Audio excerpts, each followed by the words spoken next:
Chapter admission of A partner. हम पिछली class में इसको शुरू कर चुके हैं, लेकिन आज मैं आपको ऐसा क्वेश्चन करा रहा हूं जिसमें ना बैलेंस शीट में जैसे बैलेंस शीट की गिवन होती है ना, ए और बी ओल्ड पार्टनर्स की गिवन होती है, नया पार्टनर सी आ रहा होता है, तो यहाँ पर कैपिटल होती है, एज कैपिटल और बीज कैपिटल, है ना, कुछ ना कुछ। तो अब मैं क्वेश्चन कर रहा हूं जिसके अंदर एज करंट अकाउंट और बीज करंट अकाउंट भी गिवन होता है। और क्वेश्चन में कहा होता है कि करंट अकाउंट भी बनाना है। मतलब आप क्या करते हो, आप क्या क्या बनाते हो, आप रिवोल्यूशन अकाउंट बनाते हो, आप कैपिटल अकाउंट बनाते हो। अब इसके अंदर एक करंट अकाउंट भी बनाना है, फिर जाके बैलेंस शीट बनानी है। ठीक है, तो रिवोल्यूशन, कैपिटल और बैलेंस शीट तो आप पहले ही बनाते आ रहे थे।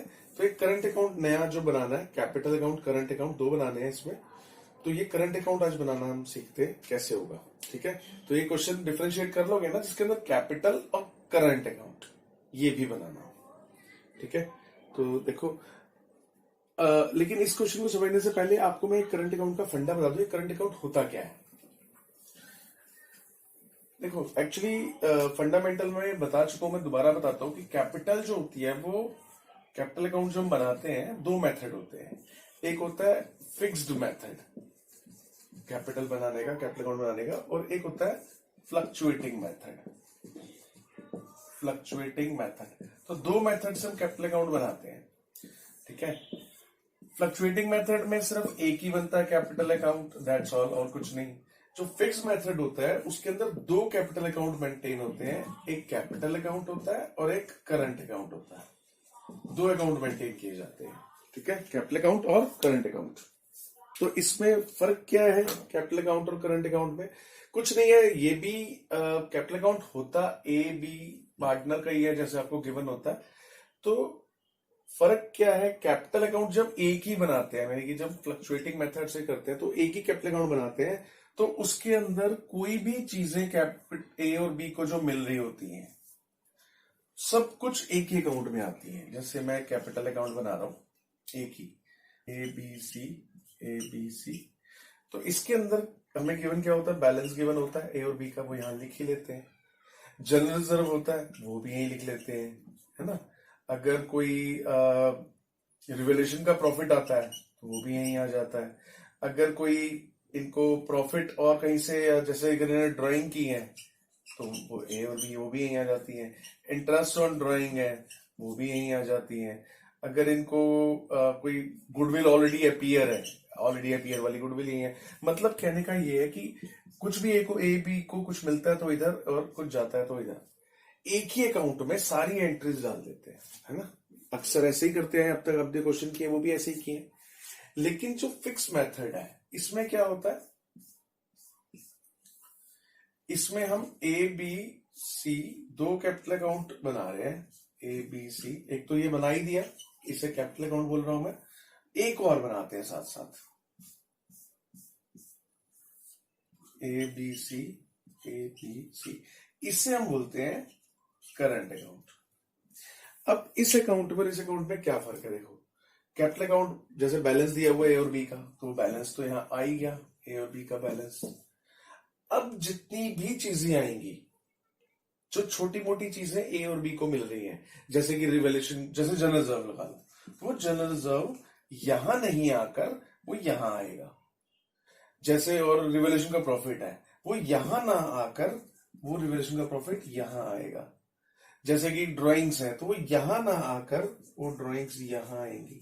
जैसे कि इंटरेस्ट ऑन ड्राइंग है, वो यहां नहीं आएंगी, यहां आएंगी। तो फिर यहां क्या आएगा, यहां कुछ नहीं, सिर्फ जो ए और बी का जो बैलेंस था वो आएगा, और जो सी कैपिटल लेकर आ रहा है, जो सी कैपिटल लाता है ना बाय कैश, ये जो कैपिटल लेकर आता है, ये यहां आएगी। बस इन कैपिटल के अलावा, क्योंकि कैपिटल अकाउंट है, इसके अलावा कुछ नहीं आएगा। बाकी जो भी ए और बी को मिलना हुआ, या जैसे सी गुडविल लेकर आता है, उसकी गुडविल ए और बी खा जाते हैं आपस में, है ना, बांट लेते हैं, वो भी यहां नहीं आएगा, वो भी यहां पर प्रीमियम फॉर गुडविल, ए और बी बांट ली, ए और बी ने। तो कहने का मतलब ये है, यहां पर दो अकाउंट बन रहे हैं, जिसमें एक में सिर्फ कैपिटल, देखो ए की कैपिटल, बी की कैपिटल, और सी जो नया बंदा आ रहा है उसकी कैपिटल, इसके अलावा और कुछ भी नहीं आ रहा। करंट अकाउंट में क्या होता है, जो भी इसके अलावा ए और बी को चीजें मिलती हैं इनकी कैपिटल के बैलेंस के अलावा, जैसे जनरल रिजर्व, जैसे रिवैल्यूएशन, जैसे सी जो प्रीमियम ला रहा है वो बटना हो, जैसे गुडविल हो, ऑलरेडी अपीयर वाली गुडविल जो इधर खत्म हो, कुछ भी नहीं आता, वो सब कुछ इधर आएगा। मतलब इन दोनों को प्लस कर दो तो ये बन जाता है, इसके दो टुकड़े कर दो तो ये बना दिए मैंने। है ए और बी से ही बिलोंग कर रहे हैं, ए बी सी के ही है, बस दो अलग अलग मेथड होते हैं रखने के। तो अब तक इसके ऊपर क्वेश्चन तुम कर चुके हो, जिसके अंदर सिर्फ एक ही बनाया था, कोई हेडेक नहीं थी, सब कुछ जो आया इसी में डालते चले जाओ। अब जो मैं क्वेश्चन करा रहा हूं उसके अंदर सिर्फ कैपिटल बैलेंस इधर आएगा, बाकी सारी चीजें इधर। ठीक है, एक बात और सुन लो, कभी कभी क्वेश्चन में जैसे ए और बी का ओपनिंग बैलेंस गिवन है तो दो बैलेंस दिए होते हैं ए और बी के, एक तो कैपिटल का बैलेंस जो कि यहां आएगा और एक करंट का बैलेंस भी होता है, तो वो यहां आएगा बैलेंस बीडी यहां। मतलब ये भी बैलेंस, तो बैलेंस शीट में बताता हूं कैसा होता है। बैलेंस शीट होती है ना, जैसे उसमें लिखा होता है A is capital, B is capital, A is current, B is current. तो चार बैलेंस दिए होंगे, दो ए और बी के कैपिटल के, दो ए और बी के करंट के। तो ए और बी के कैपिटल के तो कैपिटल में चले गए और करंट वाले करंट में आ गए। समझ में आ गया? तो इस तरह से अगर क्वेश्चन आता है आपको बैलेंस शीट में जिसके अंदर आपको ए और बी का कैपिटल भी दिख रहा है, करंट भी दिख रहा है, तो ऐसे में कैपिटल का बैलेंस कैपिटल में, करंट का बैलेंस करंट में, और इसमें बैलेंस के अलावा और कुछ मत डालना, कैपिटल ही आती है, बाकी सारी चीजें इसमें आती है। ठीक है, अच्छा अगर हमें क्वेश्चन में ये कह दे कि कैपिटल भी दे रखा है, करंट भी दे रखा है, लेकिन वो कहते हैं जी करंट अकाउंट बनाना नहीं है, इसको फ्लक्चुएटिंग में कन्वर्ट कर दो। मतलब कि वो कह रहे हैं अब तक तो ए और बी की कैपिटल दे रखी है, करंट भी दे रखा है, यानी कि ए और बी अब तक तो अलग अलग मेंटेन करते आए हैं, है ना। वो कह रहे हैं अब जब बनाओगे, यानी कि सी के आने के बाद जो बैलेंस, अब जो कैपिटल अकाउंट बनेगा, वो कह रहे हैं कि अब हमें अलग अलग नहीं बनाना, एक ही बनाना है फ्लक्चुएटिंग से। अब क्या करोगे? अलग अलग नहीं बनाना, तो क्या करोगे? ऐसे में एक ही कैपिटल अकाउंट बनेगा, क्योंकि उन्होंने कहा फ्लक्चुएटिंग से बना दो, अलग अलग मत मेंटेन करो। तो ऐसे में आपने ये वाला बैलेंस तो यहां लिख दिया, ठीक है। ये करंट अकाउंट का बैलेंस भी यहीं डाल देना, क्या लिखे? बाय करंट अकाउंट, ये भी यहीं पे ही डाल देना ए और बी में। समझ में आ गया? अगर इससे आपको फिक्स मेथड से चलना है, अलग अलग मेंटेन करना है, फिर तो ठीक है, ए और बी का कैपिटल बैलेंस यहां आ गया, करंट अकाउंट का करंट अकाउंट अलग मेंटेन कर रहे हो। अगर वो कहते हैं कि ये क्वेश्चन है लेकिन अब हमें दो नहीं बनाने, अब हमें फिक्स मेथड नहीं रखना, अब हमें इससे फ्लक्चुएटिंग मेथड रखना है, मतलब अब तक दो मेंटेन हो रहे हैं, आगे से नहीं करने, अब फ्लक्चुएटिंग में कन्वर्ट कर दो। तो क्या करोगे आप?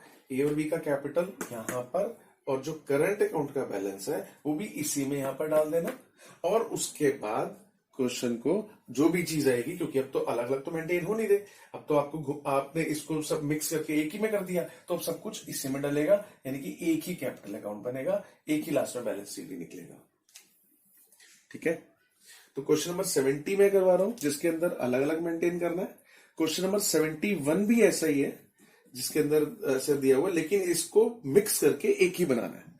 तो क्वेश्चन नंबर 70 जिसमें अलग अलग करना है वो मैं अब करवा रहा हूं। ठीक है, 70 मैं करवाऊंगा, 71 आप खुद करोगे। बस समझ में आ गया ना क्या करना है? एक ही बना देना उसको। ठीक है, तो क्वेश्चन नंबर 70 देखते हैं। एडमिशन का क्वेश्चन नंबर 70 करवा रहा हूं मैं आपको, chapter admission, question number 70। Question मैं यहाँ पे नहीं लिख रहा हूँ, क्वेश्चन आपको एक बार वीडियो देखते देखते आपको बुक आपको साथ में रखनी पड़ेगी, तभी आपको क्वेश्चन समझ में आएगा।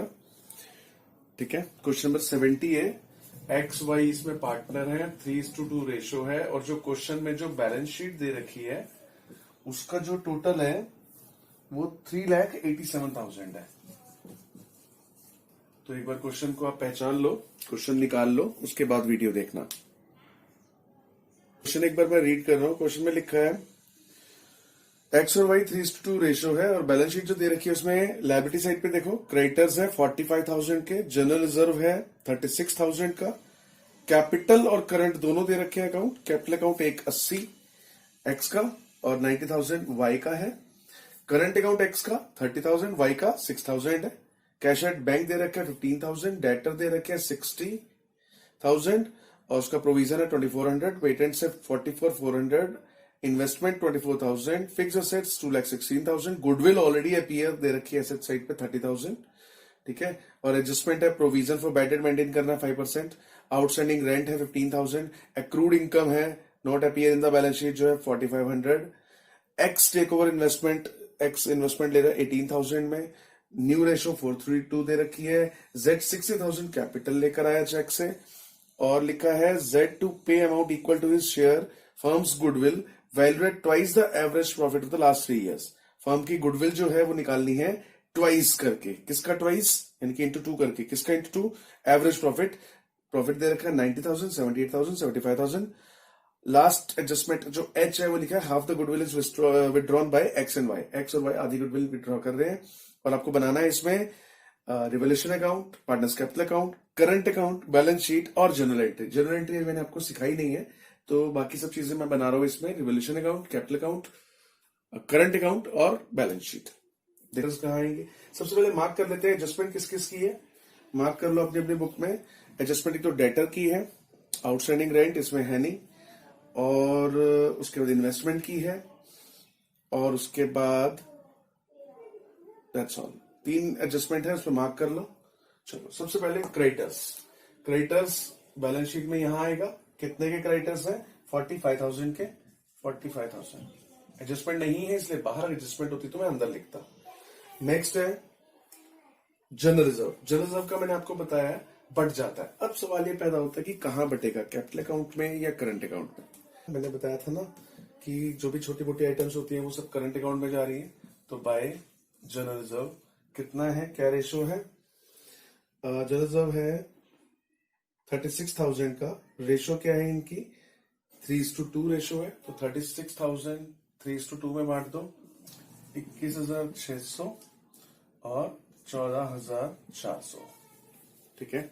36,000 जनरल रिजर्व यहीं बढ़ता है ना, क्योंकि जनरल रिजर्व मैंने आपको बताया कि ए एक्स और वाई से बिलोंग करता है, तो इसमें जेड के आने से पहले वो डिस्ट्रीब्यूट कर लेते हैं जनरल रिजर्व को, ठीक है। उसके बाद नेक्स्ट है कैपिटल अकाउंट, कैपिटल अकाउंट का बैलेंस दे रखा है 180 और 90,000 बाय बैलेंस बीडी 180 और 90। उसके बाद दे रखा है करंट अकाउंट का बैलेंस बाय बैलेंस बीडी। देखो कैपिटल अकाउंट का बैलेंस कैपिटल अकाउंट में गया, करंट अकाउंट में बैलेंस करंट अकाउंट में गया, कितना 30,000 और 6,000। एक बात ध्यान रखना, करंट अकाउंट का बैलेंस नेगेटिव भी हो सकता है, मतलब डेबिट बैलेंस भी हो सकता है, कैपिटल का नहीं होता जनरली, कैपिटल का इधर ही होता है, लेकिन करंट अकाउंट का हो सकता है डेबिट बैलेंस है तो यहां लिखते, ठीक है। करंट अकाउंट नेगेटिव भी हो सकता है। उसके बाद cash at bank, cash at bank यहां बैंक लिख दो। देखो आप कैश की जगह यहां बैंक अकाउंट भी बना सकते हो, कैश अकाउंट भी बना सकते हो, मर्जी है आपकी। अब क्योंकि इसके अंदर बैंक बैलेंस दे रखा है तो आप यहां पे आप लिखोगे टू बैलेंस बीडी, कितना 15,000।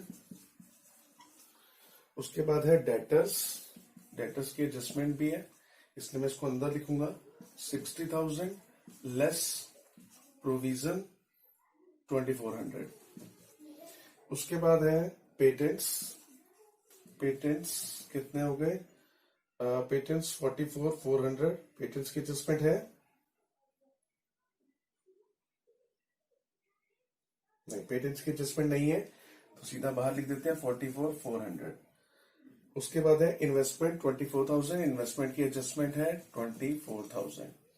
उसके बाद फिक्स असेट्स, फिक्स असेट्स की एडजस्टमेंट है, फिक्स असेट्स की कोई एडजस्टमेंट नहीं है 2,16,000।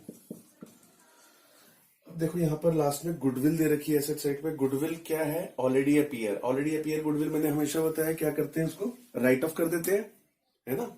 ए और बी के डेबिट पे मतलब एक्स और वाई के डेबिट में राइट ऑफ हो जाएगा, कहां पर कैपिटल में करंट में, मैंने आपको बताया था अभी करंट में, सब कुछ जो भी छोटी मोटी चीजें सब करंट में।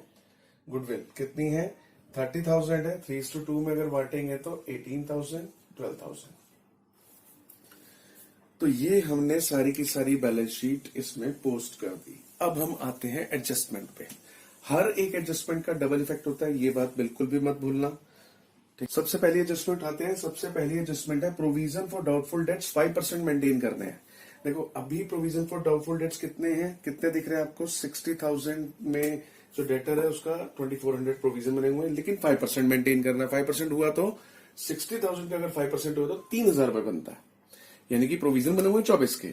बुक में एडजस्टमेंट कह रही है 3,000 बनाओ, यानी कि मुझे प्रोविजन और बनाने हैं, लेस प्रोविजन। 24 तो पहले बने हुए, 600 और बना देता हूं, हो गए 3,000। तो ये प्रोविजन बनाना हमारे लिए लॉस है, लॉस सारे इधर आते हैं, है ना। To provision for bad debt, double effect हो गया। मैंने कहा था हर एक एडजस्टमेंट का डबल इफेक्ट हो गया। एडजस्टमेंट जहां भी आएंगी 2 बार, देखो एक बार 600 यहां, एक बार 600 यहां, ठीक है। अगली एडजस्टमेंट आउटस्टैंडिंग रेंट 15,000, यानी कि एक ऐसी लाइबिलिटी जो अब तक नहीं थी, अब पता लगी कि आउटस्टैंडिंग रेंट भी देना है। तो आउटस्टैंडिंग रेंट 15,000, अनरिकॉर्डेड लाइबिलिटी बोलते हैं ऐसी लाइबिलिटी जो अब तक नहीं थी। तो अगर ये लाइबिलिटी आ गई तो इसका मतलब हमारे लिए ये लॉस है, नई लाइबिलिटी पैदा होना, ठीक है। टू आउटस्टैंडिंग रेंट 15,000, तो ये लॉस साइड आ गया, क्योंकि सारे लॉस इस तरफ आते हैं, सारे प्रॉफिट इधर आते हैं। अगली adjustment accrued income 1,500 does not appear in the books now recorded.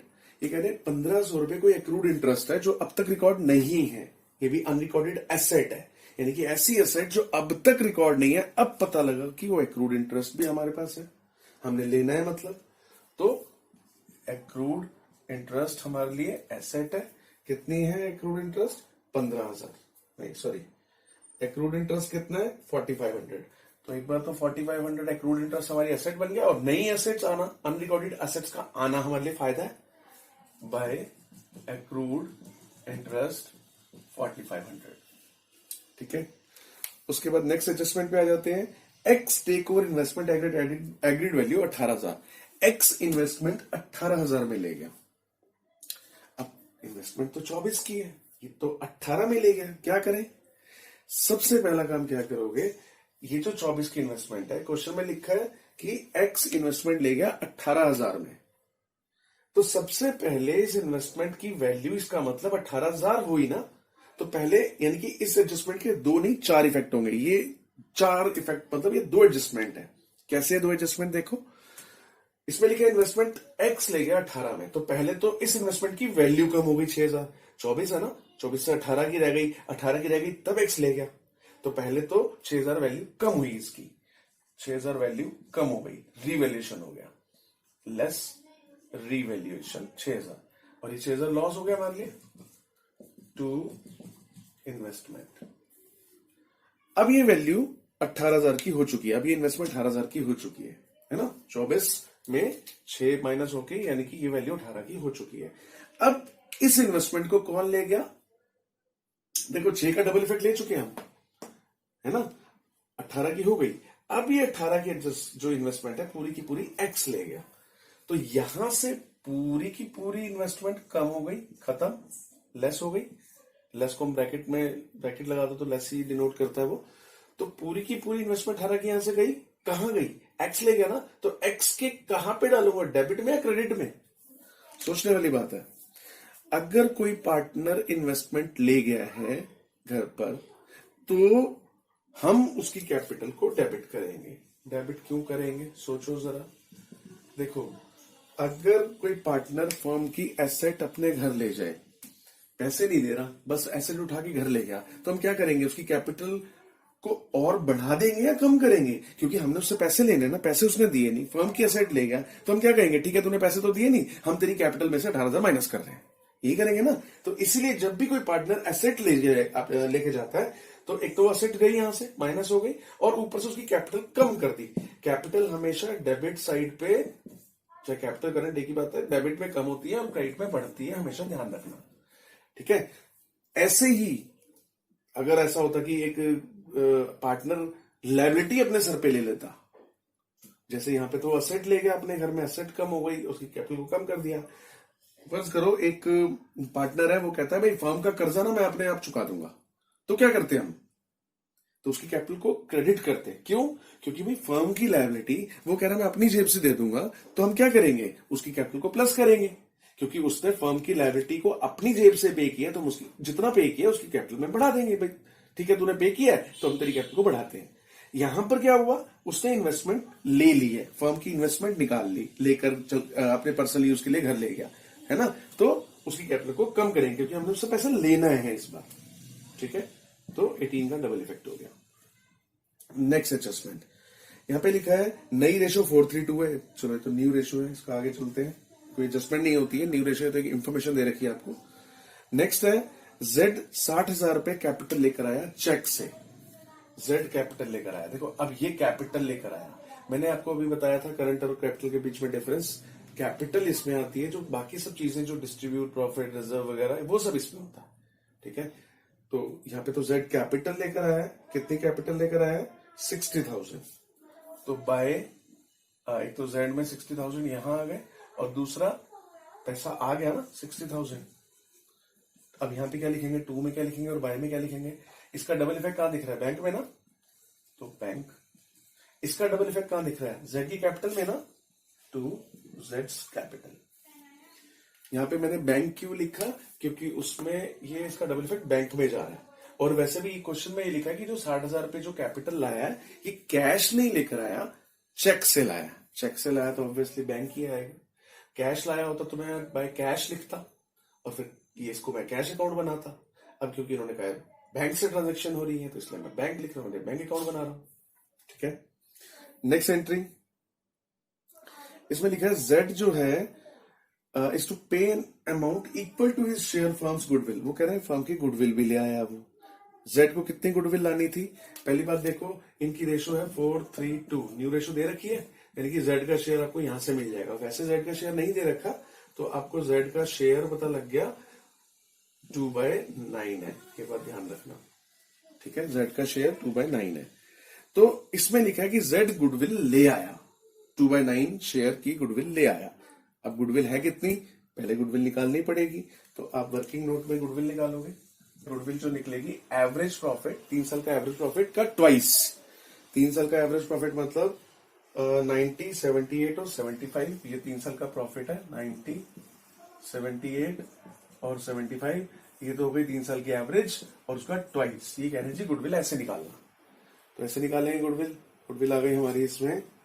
1,62,000, लेकिन ये ना टोटल गुडविल है, जेड की गुडविल नहीं है, तो जेड्स गुडविल कितनी हुई जो उसको लानी थी 1,62,000 इंटू उसका शेयर है 2/9, 2/9, तो जेड को गुडविल लानी थी 36,000, ठीक है, तो जेड 36,000 गुडविल ले आया, अब जब जेड गुडविल लाया तो क्या इफेक्ट होता है उसका हमने क्वेश्चन में, एक तो जेड की गुडविल एक्स और वाई बांट लेते हैं आपस में, ठीक है, और दूसरा पैसे तो आते ही है फर्म में तो इसलिए बैंक बढ़ेगा, टू प्रीमियम फॉर गुडविल कितनी 36,000 और 36 एक्स और वाई बांट लेंगे, कहां बांटेंगे देखो, क्योंकि अगर हम करंट अकाउंट ना बना रहे थे तो इसी में बांट लेते, क्योंकि करंट अकाउंट बना रहे तो सारी छोटी मोटी चीजें मैंने बताया था इसमें जाएगी करंट अकाउंट में, तो बाय प्रीमियम फॉर गुडविल 25,200 और 10,800, ठीक है, तो ये जेड की गुडविल डिस्ट्रीब्यूट हो गई। अब चलते हैं नेक्स्ट एंट्री पे, नेक्स्ट एंट्री है हमारी कि एक्स और वाई ने जितनी भी इनको गुडविल मिली है उसका हाफ इन्होंने विड्रॉ कर लिया, देखो अभी एक्स और वाई को जो गुडविल मिली है वो उनको एक्चुअली इनके हाथ में नहीं आई, अभी सिर्फ इनके कैपिटल में प्लस हुई है, कैपिटल इधर डालते तो प्लस हो जाती है ना, तो कैपिटल में प्लस हो गई, अब ये चाहते कि निकाल के इसको घर ले जाएं, तो क्या एंट्री होगी, अब निकाल के घर ले जाएंगे तो एक तो इनकी कैपिटल कम हो जाएगी, अभी देखो इनकी कैपिटल बढ़ी है क्योंकि इनको गुडविल के पैसे मिल गए, इनके अकाउंट में आ गए, अभी अगर ये निकालेंगे तो ऑब्वियसली इनकी जो कैपिटल वो कम हो जाएगी, कितना निकालेंगे, आधा आधा क्वेश्चन में लिखा है, इसका आधा आधा निकालेंगे तो 12,600, 5,400 निकाल के ले गए, तो इसका मतलब बैंक कम हो गया ना, तो by X current account by Y's current account 12,600, 5,400 ये इन्होंने निकाल ली, ये थी लास्ट एंट्री, बस अब इसको टैली कर देते हैं, इसमें से माइनस किया तो 17,100 लॉस आ गया, बाय रिवोल्यूशन लॉस किसमें बढ़ता है ये एक्स और वाई में, एक्स और वाई में इसको बांटेंगे तो 10,260 और 6,840, ये लॉस बढ़ गया, कहां बटेगा, एक्स और वाई में, वरना ये कैपिटल में आता, यहां आता, लेकिन अब हम करंट अकाउंट में आ रहे हैं तो इसलिए करंट अकाउंट में आएगा। टूल रिवैल्यूएशन 10260 और 6840, ठीक है। बस अब इसको टैली कर जीडी, इसमें तो कुछ है ही नहीं, 180 में से कुछ भी माइनस हुआ, 180 का 180, 90 में से कुछ भी माइनस नहीं हुआ, 90 का 90, 60 में से कुछ भी माइनस नहीं हुआ, 60 का 60। तो ये तो कैपिटल के बैलेंस आ गए, ठीक है। कैपिटल के बैलेंस का बैलेंस शीट में ना, x capital, vice capital, Jades capital, कितना कितना, 180, 90 और 60, टोटल बिकम्स 3,30,000। ये तो हुई कैपिटल। अब करंट अकाउंट को भी मैच कर लो, तो देखो इसमें से ये माइनस किया, इसका बैलेंस आ गया 17,940, इसमें से ये माइनस किया, इसका बैलेंस आ गया 6,960, जेड में कुछ करंट अकाउंट में था नहीं, ठीक है। तो ये अब यहां पर x current account, wise current account, ये भी शो करेंगे, 17,940, 6,960। बस इसको टैली कर लेते हैं। हाँ, ये कैश का जो टोटल है, कैश का जो भी बैलेंस आएगा बाय बैलेंस सीडी, ये क्योंकि कैश का जो बैलेंस होता है वो तो यही आएगा ना बैलेंस शीट में, तो कैश को, कैश नहीं है ये बैंक है, तो यहाँ पर बैंक लिख के इसका जो भी बैलेंस निकलेगा वो यहाँ पे ले आना। इसका बैलेंस निकल रहा है 93,000, तो ये बैंक आ गया 93,000। अब सबको फाइनलाइज कर लो, 60,000 में से 3 गए, 57,000। इन्वेस्टमेंट पूरी खत्म हो चुकी है, बस अब इसको टोटल करोगे तो 4,14,900 और इधर भी आ जाएगा 4,14,900।